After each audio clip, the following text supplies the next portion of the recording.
I've lost all sound.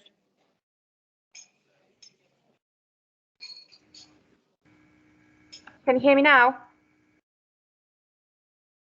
Yes. Oh, I don't know what happened there.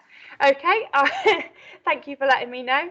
I will go again with that bit just in case you missed that. So why we teach phonics, it's a key skill required to access other areas of learning. It provides the foundation and building blocks for independent reading. It creates great concentration levels. The amount of concentration we see in children when they start phonics is amazing. We go from being able to concentrate from 10 minutes to about 30-40 minutes in only a few weeks, so it's absolutely amazing for that. It helps to develop and focus their listening skills as well, particularly with nurseries. Nurseries were they're often supposed to follow a thing called phase 1 phonics, which is all to do with listening to your surroundings and being able to pinpoint different sounds in the environment. So then when it comes to teaching phase 2 at school, which is what most schools start, they are able to isolate initial sounds and it's easier for them. And it also creates more independent learners and thinkers, which is a huge skill that they're trying to promote in the new early years curriculum, because they've seen the effects of independent thinking. It just makes for a lot stronger learners, and you'll find that as well when you start homework.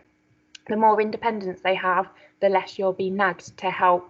So if we can get that skill as soon as possible, it will make everyone's lives a lot easier. Okay. So the aims of teaching phonics, this is why all schools do it. It's transitioning them from learning to read to reading to learn. Reading is much more than the decoding of black marks on the page, but it's a quest for meaning that requires the reader to be an active participant. When you read, you are looking for meaning, decoding and attaching meaning. And that's a huge part of phonics. The aim of any phonics program is to help the children develop the blending aspect, so that they read and segment and they're segmenting for spelling skills, which we'll come on to that in a minute, so that they can decode words, which means take meaning out of what they're reading, not just reading the words for reading's sake, but to take that into their brain and understand what it is they are reading. Ultimately, they should develop instant word recognition skills and then develop their fluency once they've got that initial blending. So the scheme that we follow at Bulborough is letters and sounds. It is no longer, or not going to be, one of the biggest phonics schemes that schools use. And that is because, again, the government from COVID have decided that schools need to revamp their phonics schemes, mainly to target the disadvantaged children and the children that aren't getting lots of help at home with reading and writing. They've seen that it's not as accessible to those children, and we've revamped our phonics scheme to suit that as well. Letters and sounds is absolutely fantastic, but some schools weren't using it to the maximum potential. We have used it really well for years. We've created a fantastic bank of resources and teaching and learning sessions using it. We've just changed a few things to fall in line with some of the other schemes that are being promoted by the county council, so that we can fall in line with what their new expectations are. Letters and sounds is amazing, but as I've said, a lot of schools that like a more schematic approach and don't stray away from just reading plans off of paper, were finding that there were bigger gaps, whereas here at Bulborough the gaps aren't necessarily as big between the children that are more able and those that are slightly disadvantaged, and the gaps are often smaller, but we've just tweaked it a little bit to try and get those gaps even smaller.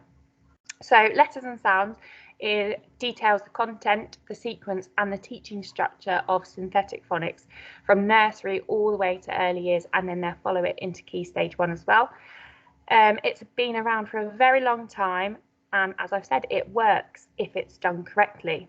It's not restricted to early years in Key Stage 1. It is a progression, and it can continue with children if they find it a little bit difficult with reading and writing. The emphasis given to speaking and listening in the programme, and especially in phase 1, helps teachers to strengthen provision, particularly for children who are learning English as an additional language, or those who find reading and writing challenging too.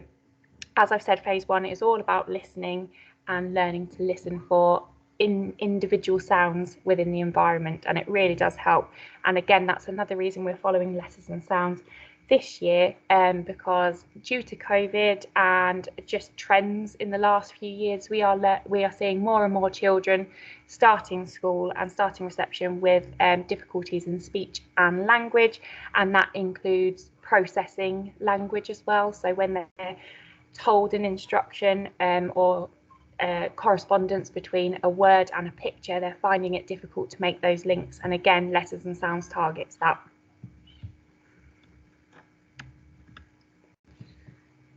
So you're going to hear lots and lots of new words as I throw paperwork at you to do with reading and writing at home. And again, you will get copies of these sent home so you can keep referencing them. So phoneme is the smallest unit of the sound. They are approximately 44 phonemes in the English language.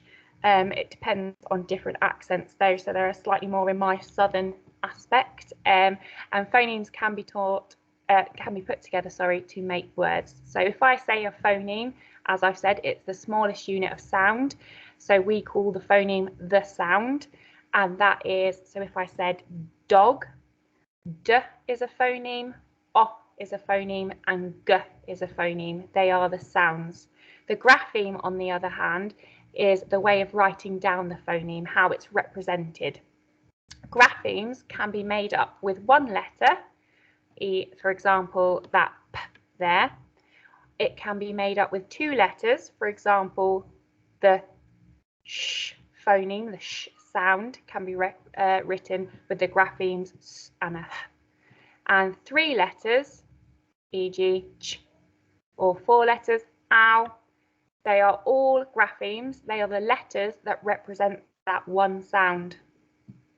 GPC is short for grapheme phoneme correspondence, and knowing a GPC means that a child is able to match a phoneme to a grapheme and vice versa. So like I've just switched them up, it just means that they know how to write the A sound and they know how to represent that. A digraph is a grapheme, so how it's written down, that contains two letters, just like I showed you with the sh. The sh is a grapheme because it's written down using two letters. A trigraph is a grapheme, so the letters, and that contains three letters. So a trigraph are three letters that make just the one phoneme, the one sound. So for example, ch here. And we also have a split digraph. And a split digraph is simply a long vowel sound that has been split, as in these words here, make, lake, and shake. The split digraph would be the A and the I that make the A sound. Now, some of you might have been taught this as a magic E years and years ago. That's how I learnt it when I was at school. But the government are no fun, and they've basically said that there is nothing magic about it. So we shouldn't call it a magic E anymore. It should be a split digraph. And the way we teach that at school is we say that they're best friends, they're holding hands behind another letter's back, still holding on, and then another friend slots in the middle. So we'll say A and bring it back to the middle, like that. But you won't need to know much about that because they don't actually start looking at split digraphs until year 1. So don't worry about that too much. We also have some different phrases that you will need to recognise and pick up on. So oral blending involves hearing phonemes, the sound, and being able to merge these together to make a word. Children need to develop these skills before they're able to blend written words. So this is usually the first step in a child learning to read. And how they do it is they hear the sounds that another person says, pushes them together to make a word. So if I was oral blending, it would be, I might hear someone say, de-og, and I'd push them all together, and I know that dog is dog. And again, it's all done through oral and hearing and listening. So that means that blending is similar to the oral blending, apart from it is usually when they're looking at the grapheme phoneme correspondences, they're looking at the letters, and they are able to do it independently. Now, this is a huge tip for you here. I know it is so much easier when you have a reading book and you're reading with a child. You want to jump in after they've had a go at orally blending the words. They've seen the letters on the page and they're giving it a good go, going k-at, k-at, k-at. And after about the 17th time of you hearing that, you will want to say cat. But please don't. The more the children develop their independence to do that, the quicker they'll learn very accurate blending skills. So what I'd say with that is if they've kept going and still not quite there, try segmenting, chopping up the word and getting them to either blend the end of the word. That's usually easier for the children, and then adding on the starting sound. So an example again with cat is if they're not getting the k at, just try at. Okay, you've got at, put the k at the start. Now we're going to go k at and try that way. And that can make it a lot easier for children as well. So segmenting is the opposite of blending.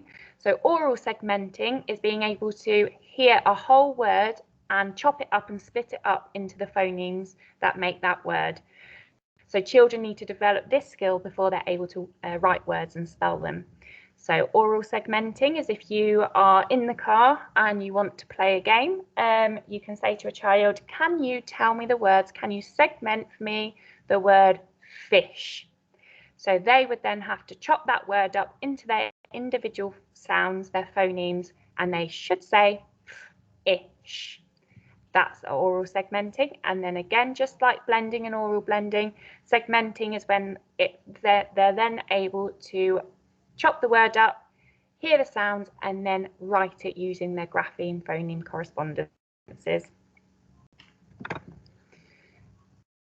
There are lots and lots of misconceptions with pronunciation with phonics through no fault of our own. It's just how we got taught the sounds when we were at school.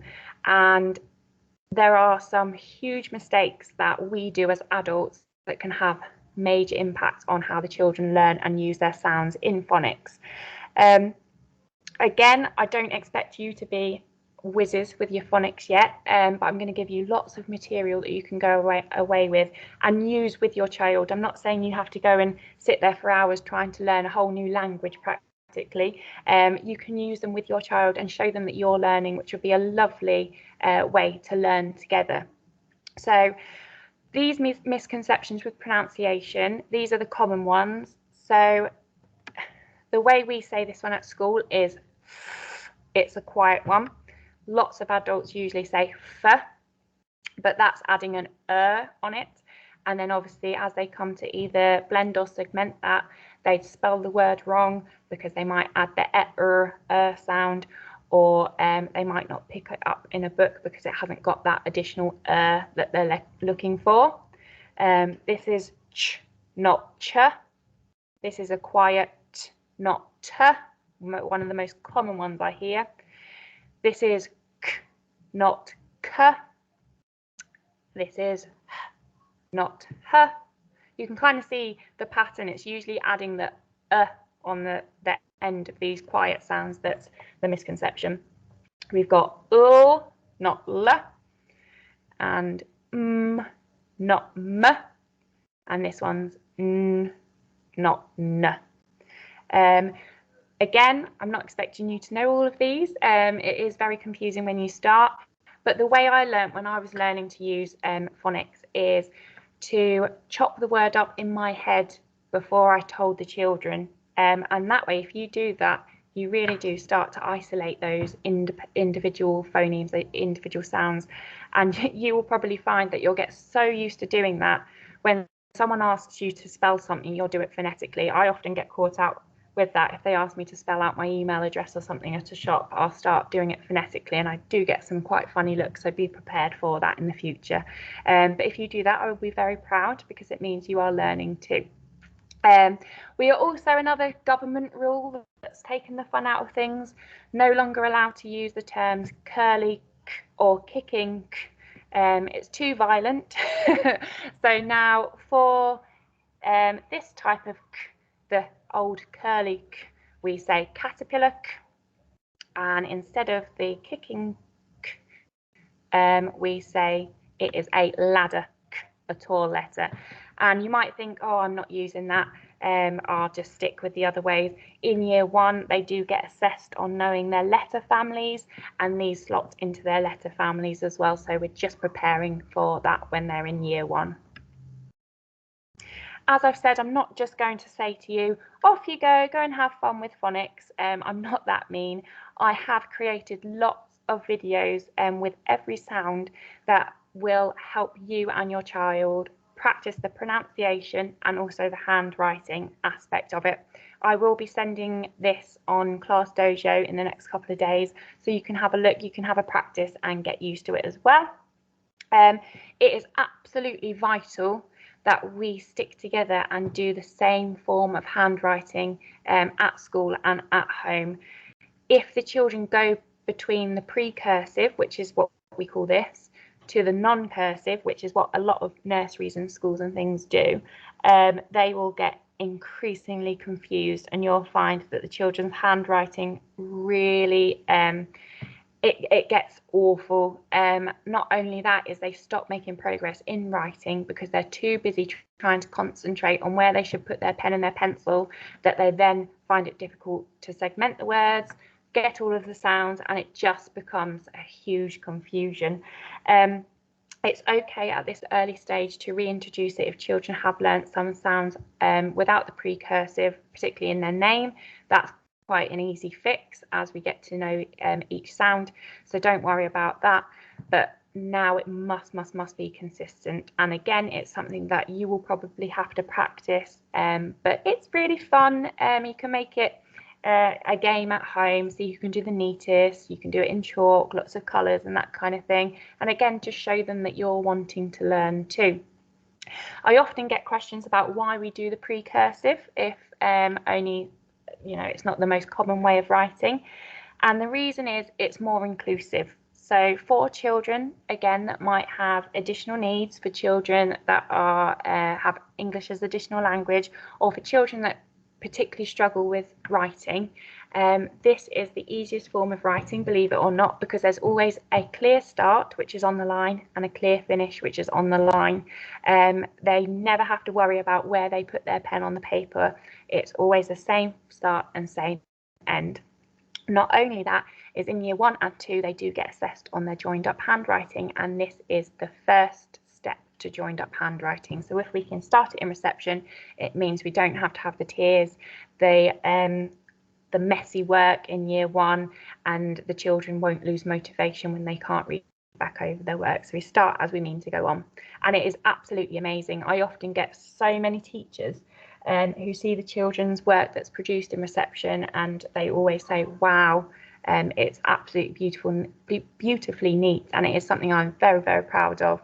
Over the years since I've been at Bulborough, the handwriting has improved dramatically from this year group throughout, so it is something that I'm very, very passionate about. There is also a fantastic website called oxfordowl.co.uk. You can see the website address at the top there. These are brilliant as well for listening to the sounds if you're not quite sure how to pronounce them.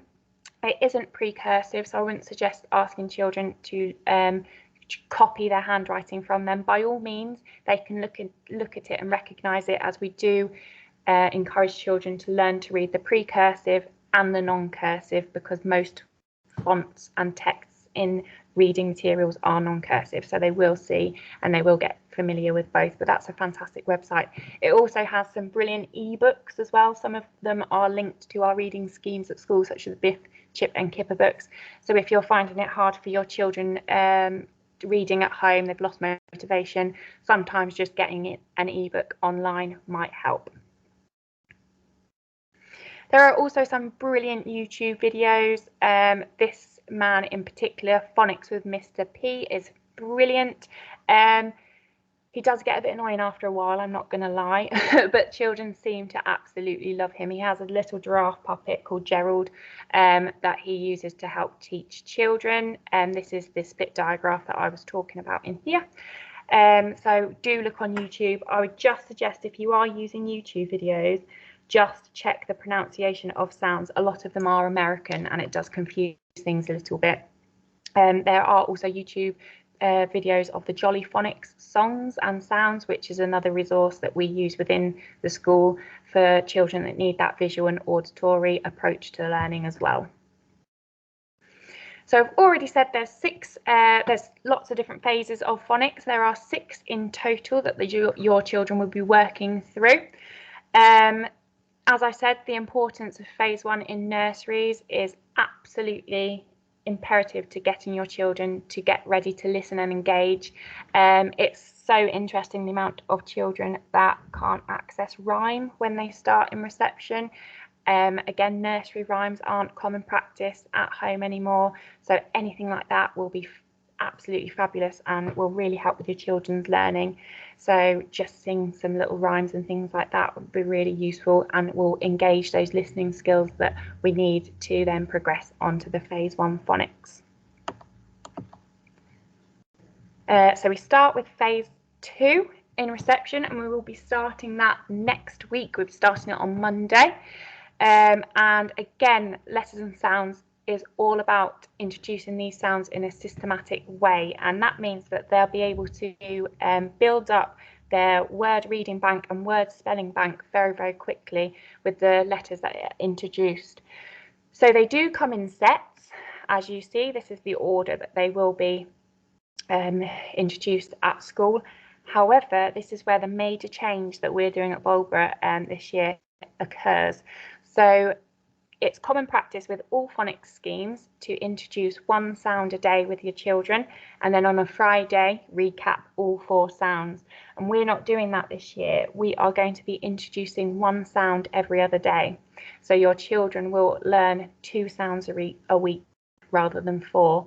And that just slows it down, and it should then mean that their application in reading and writing is really embedded with those 2 sounds a week. So I'm really, really eager to see the difference that this makes. Apparently, research has suggested that it is the next big thing. It is really, really going to target those children that find accessing reading and writing difficult. Obviously, if this doesn't work, we revert it back to the way that we've always done it before, that we know that works. And if your children still need a little bit of additional help, then we will put that in place at school as well. So at the moment, we are just assessing the situation with this, but from my years and years of experience of teaching phonics, I think it's going to do wonderful things by doing it this way. As I've already said, the pronunciation is key. When we introduce each of these grapheme phoneme correspondence, we ensure that we introduce them with sounds, pictures, actions, and lots of practices of the letter formation. We do lots of fun things as well. It doesn't just necessarily mean putting pen to paper when we say form the letters. We might do it with our magic fingers in the air, on the palm of our hands to tickle our hands, on the back of other children, on rough surfaces like the floor, smooth surfaces like fabric. Giving them that multi-sensory approach is fantastic, and also making it really, really fun. And these experiences all need to come before trying to write the letters on whiteboards and pieces of paper. And we've been doing lots and lots of that this week, and we will start writing letters on a whiteboard next week, and we will also be encouraging those children that might need a little bit more of the fun stuff to develop their muscle memory and the fine motor skills in their hands to enable them to write with the children that need it. If you are a parent of a boy, I hate to say it, and I shouldn't say it, but it is often common with the boys that they will be the ones that find it a little bit more difficult to hold a pencil at first, purely because they are not that interested in the activities that build the muscle memory and the strength in their hands that's needed to hold a pencil and manipulate it in order to write sounds. So any little things like cutting, ripping pieces of paper, building with small Lego, not Duplo, anything like that that get them to use their hands like a pincer grip, like holding a pencil, will be absolutely fantastic. So after phase 2, we go into phase 3. This is usually after Christmas, which it might happen. Again, it might be a little bit delayed depending on how the children access the phase 2, but this is often after Christmas. At some point we will introduce the phase 3. As you can see, it starts off with the single phonemes, and then we start introducing the digraphs, and some trigraphs come, the 3-letter ones at the end there.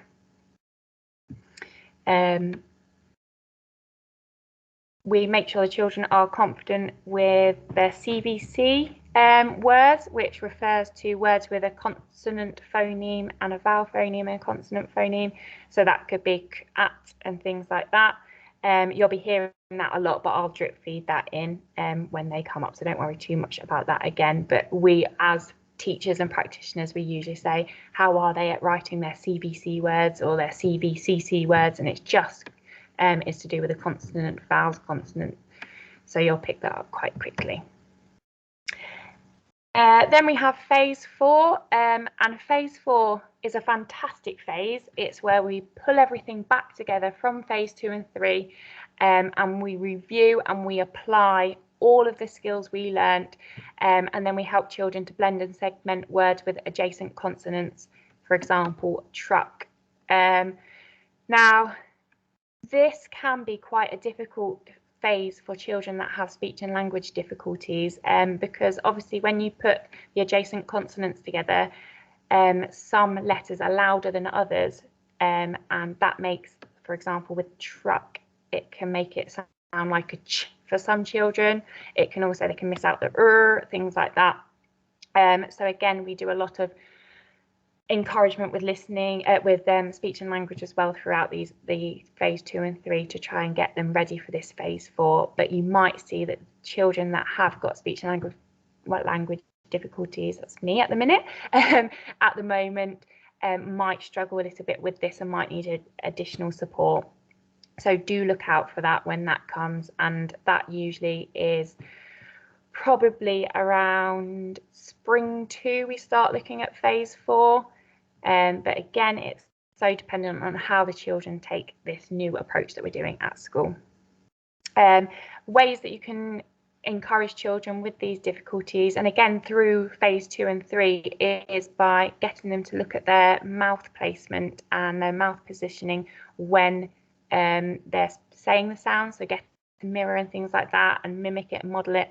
And also doing tongue strengthening activities can also help. If you Google that, that's amazing. There's lots and lots of resources to help you with that, and it will really help in the meantime. So if you know your child struggles with pronouncing some sounds and some words, then do have a look at that, because it will help greatly. Finally, we go on to Then we go on to phase 5. This is split up into 3 different sections. We usually start phase 5 in summer 2, so just before they get into year 1. And we usually stick to phase 5A in reception, and then we'll be handing them over for phase 5B. And usually this looks at some split digraphs, but it's mainly alternative spellings that we focus on. So for an example, the ig trigraph as in might, we then might introduce it as an I in the word tie, and different spellings for different words in that context to try and develop their awareness of spelling. Then when they go into year 1, they will start looking at phase 5B. Again, it's different pronunciations, the split digraphs, and again, it's just practicing that application and looking at spelling rules. And that's similarly to phase 5C. and then they will go on to phase 6, which again is just like phase 4, and it reinforces lots of the learning developed from phase 5 and helps them just develop that automaticity in reading and their fluency, and the spelling rules are really embedded for them. They'll start getting spelling lists sent home and things like that. Okay, so as I've said, blending and segmenting are the things that we'll be looking for in the next couple of weeks. It is absolutely lovely when we see these blossom in reception. We call them the light bulb moments, and I bet you will get just as much joy when you see your child do it first as well for the first time. It's just amazing, and once they go, they absolutely fly, and it's just amazing. You will not believe it until you see it. So there are different things that we do to help blending and segmenting in reception, and you might hear us say this a lot, or you might hear your children say it and think we're absolutely bonkers at school. So I thought I'd include these so you kind of have an understanding of what they mean. So sound buttons in this picture at the bottom where it says Jam and Jill, sound buttons are simply just little circles that highlight one phoneme, one sound in a word, and you can pretend to push these buttons and the children have to say the sounds and then try and blend the word together. Phoneme frames are what you see here with the cat and the fan, and they're really good for initial segmenting because it helps the children chop the word up and know that they've got 3 graphemes they need to write, and they should hear 3 sounds within each of those, and then they just record each sound in each box. The final thing we do is robot talk, and robot talk is simply slowing down the speech so that they can isolate each sound in a word. So if I say we're going to sound talk the word fog, we will simply say og, and we usually use some quite fantastic arm movements to highlight that as well. So these are all things you can do at home too, and you might see on the upcoming homework sent home as well. Another thing that I should make you aware of is real words versus alien words. This sounds bananas when I say it to you, but children will also practice reading alien words, which are nonsense words. They're words which are made up, and you can see some examples down here: quemp, chom, faz, and there is method to the madness of using these words, and it is so that children develop their accuracy when they are reading. Lots of more able children, so ones that learn to read quite quickly, you will find they are very good at sight reading, but they're not very good with their accuracy because they make real words out of words that don't have a meaning. And it is very common, and it's very clever skill to have, but it's just about making sure they check. And in year 1 they are assessed on this formally. They have to have a statutory phonics test, screening test it's called, and they have to, I think, get 36 out of 40 or something in order to pass, to show that they're very accurate readers. If they don't pass in year 1, they have to do it again in year 2. So we developed this alien reading, this nonsense reading, all throughout reception, so that when it comes to that, they are very accurate readers.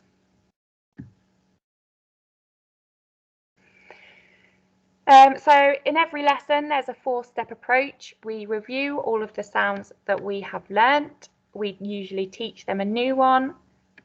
We practice the application of reading and writing, and then the children get to apply it in an independent setting. In every lesson, we introduce a phoneme, or we're going to practice a previously learnt phoneme. In every lesson, we will practice reading using the phonemes learnt.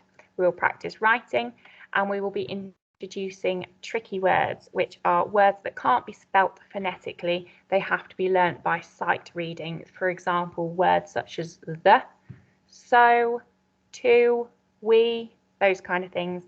the English language is very confusing and does have a lot of words that can't be phonetically spelt. So we have to teach them through sight reading, and that's just about repetition. We also get them to build these words into sentences and give them context. Again, I said in the initial parents meeting that there is an absolutely massive push on vocabulary with this new early years curriculum, and it's so interesting when we do these kind of games in our phonics lessons, how many children don't understand words properly. So how we do this is, if we're looking at the word, or I don't know, you might say the word fog, and I'll say, oh, who can think of a sentence using the word fog? And because children don't have that prior knowledge of what the word fog is, or they don't know that it might have a few different meanings, they find it very difficult to say a sentence giving it meaning with the word fog. So that's something you can do at home as well. Just have a go and have a look at what words they really do show an understanding of. You can do that with the vocabulary triangles I sent home. That's a brilliant starter, just to go through some words and just ask them what they mean. What do you think they mean? Because sometimes you are quite surprised what they don't understand, and you can then target those kind of things and give them context. And again, phase 1 pops up here. We include those kind of skills throughout the whole curriculum every week, and really getting children to fine-tune their listening skills so that they can isolate those sounds. I'm nearly done, I promise. I know you've all been sat there wonderfully for nearly an hour, so thank you very much. As I've said, handy techniques, the sound buttons I've already showed you, tricky words and high frequency words. I will be sending home lists of these. It's amazing what you can do just by blue tacking some of these words next to the toilet. I've had some parents do, popping them on steps. Just getting children to see these words constantly is the most valuable thing you can do. I've had some people pop them on their outside doors and the children have to read them in order to go outside. Little things like that are amazing. There are some brilliant internet games as well, which I'll give you more information about as we go on. One particular one that we use at school is called Phonics Play. It was a paid for subscription, but they have been offering some free things due to COVID catch up, so it might be worth looking into that. Another one is Phonics Eggs. Again, that is a paid for subscription one. I think it's $7.99 a month, or you can get a yearly deal. I'm not quite sure. I can't remember when I last looked. That could just be the school's one. That is absolutely amazing. It's a really good resource, so I would look into that. And the final one I'm going to suggest is Teach Your Monster to Read. That is another lovely one that children really do seem to interact with well. The blending actions is the robot arms and things like that. And that, again, that's another lovely game you can play. So you could do a blending game where you say, can you touch your head? And then they have to obviously touch their head. Can you touch your toe? Really silly things like that, but it gets their understanding of the oral blending. Getting them to listen when they're out. What can you hear? Can you name me 5 things that you can hear? Where do you think they're coming from? Can we make similar noises? That kind of thing. A fantastic learning tool. Making writing and reading interactive. You will have resilience when we start writing. Children won't want to do it, unfortunately. It's not as fun as playing with all the toys, but they can use that in their learning as well. So if they're not really wanting to read words in a book, you could make some labels and pop them on bricks, and then they have to put the bricks together and they can read a word that way. Getting them to act out the stories that they've read, or read one page, we'll act it out together. Read another page is another lovely thing that you can do. And again, more ideas for these type of things I will be putting in newsletters and things, so you will always have fresh ideas to try. You can buy some fantastic resources as well. If you are buying resources, please make sure they're precursive. I know lots of people love the dry wipe books, which are brilliant, but most of them you can't get cursive in high street shops, but you can get some really good ones on Amazon, so do look at that. Another great idea for resourcing is just buying ping pong balls, writing some precursive sounds on there, popping them in the bath, magnetic letters, anything like that. Just getting children to see the letters, word building in really fun ways is great. Guided reading. So if you read a page to your child, then you ask them questions about the page. So what's happened? What do you think might happen next? Who's the main character? How are they feeling? How do you know that? And then getting them to read a page as well is another brilliant way. It's modelling you reading as well. And the more they see you read, they will want to read. And it's also getting that comprehension side. And the correct pencil grip being modelled and corrected is another vital tool when we're teaching writing. So we do teach tripod grip, the 3 fingers on the pencil, which has changed since the last couple of years. It was just 2 fingers, but now it's gone back to the tripod grip, which is fantastic. If you're finding it hard to encourage the tripod grip, I will show you a brilliant tool with a bulldog clip that you can do. I'll show you that when I bring you back onto the camera in just a second. That it works so well to teach finger placement on a pencil and is great, particularly with those that are struggling at first. As I've said, precursive is the way that we go forward with this. I won't ask you to do it now, as I know I've been chatting for a while and you're all eager to get on, but do practice because, as I've said, the more you see it, the more your children see it, the easier it will be for them as well. And that is all I've got to say about phonics. So I'll just come back over to the screen and I'll show you the bulldog clip trick. There we go. And then I will take any questions. So all you need is a bulldog clip. You can start with the bigger ones and then reduce the size if you're finding that children are finding it quite easy. And what you do is you pop the clip on a pencil or a pen, and that way your children knows that they need to sit their finger in between the 2 little clips there, sit their finger in there and hold at the bottom. So it's that visual reminder that they need 1 finger placed through the arches and then their other fingers resting on it there. Have I got any questions? I know I've probably blown your mind. The last thing I want to say, sorry, before I let you ask questions, is that lots of parents, particularly those new to school life, don't realise just where we need to get children by the end of reception. Reception children are expected to write full sentences by the time they leave this class, and that means independent, no help whatsoever.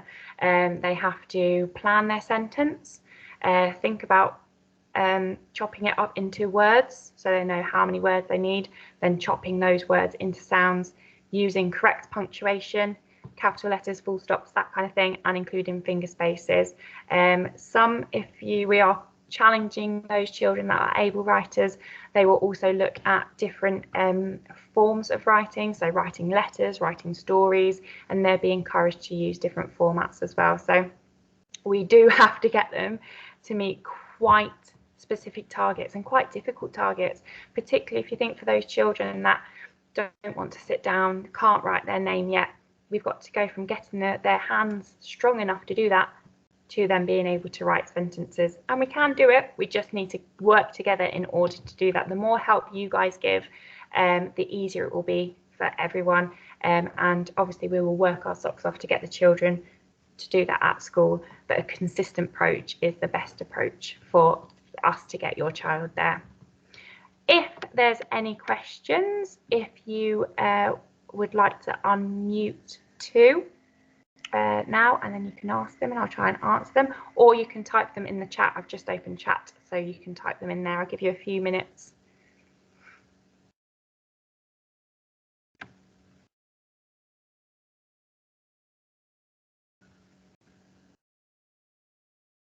See if there's any questions. I know I've thrown lots and lots of information at you this evening, but I will be sending home a tips and tricks for reading with your child this Friday, and then a tips and tricks page with writing with your child next week as well. So I'm trying to not bombard you too much, drip feed it to you so that you have enough time to process all the information as well. And just ask questions. If you're not sure, please do message me on Dojo. Do let me know if you're struggling to get your child to do certain things. You will find that they will try and fight it at first, and they'll say they can't do it, but I guarantee that they probably will be doing it at school. So just say, oh, show me, I know you can do it, or you can use my name. I know lots of people already do threaten their children with telling me things, so you can always say, oh, Miss Jolly said that you can do it, I know you can, and try and get it that way. And I'm always happy for you to send in work that they do at home to celebrate as a class, or also just to see if that's the kind of thing that we expect or we see at school as well. So please do get that communication with me and we can work together that way. If there's no questions, then I'm happy for you to leave. Thank you so much for coming tonight. And as I said, I know I've given you lots and lots of information, but I hope that it's been of use and you've gained some kind of insight how we do things at school. So thank you very much again, and I'm happy for you to leave. I will stay around for a few minutes after it's finished in case any questions pop up in the next few minutes.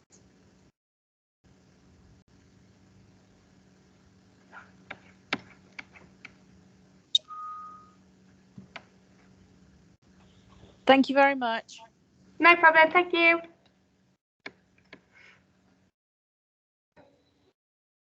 Thank you. Thank Bye. you.